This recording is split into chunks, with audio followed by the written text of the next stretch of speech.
Katatagan at pagkakaisa ang mga tema ng Christmas lighting sa Talavera, Nueva Ecija. Nagningning ang Christmas tunnel kung saan ang pailaw, disenyong palay.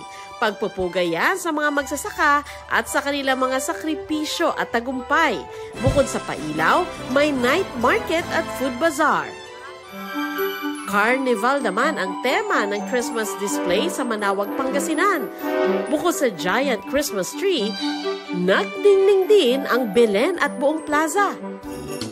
Payapang daigdig ang tema ng Christmas lighting sa Mangaldan, Pangasinan. Buhay na buhay ang munisipyo na may malaki ring Belen. Nagningning ang bayan ng Bani sa Pangasinan dahil sa kanilang mga pailaw.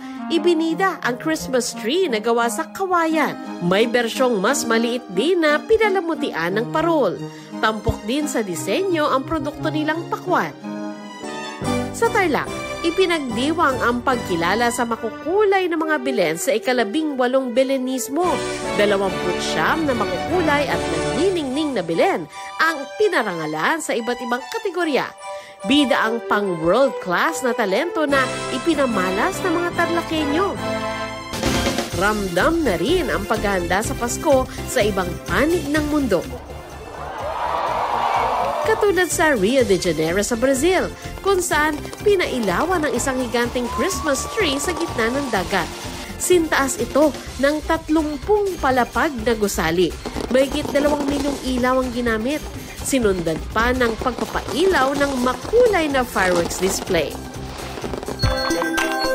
Sa Austria, isang dream come true para sa isang pamilya ang Christmas Wonderland na naitayo nila sa kanilang lupain na pinailawan ng halos 1 milyong Christmas lights at 250 palamuti.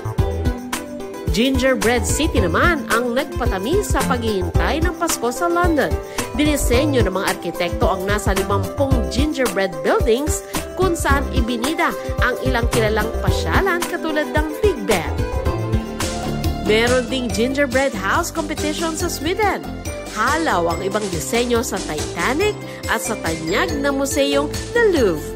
Para sa GMA Integrated News, ako si Sandra Aguinaldo, ang inyong saksi.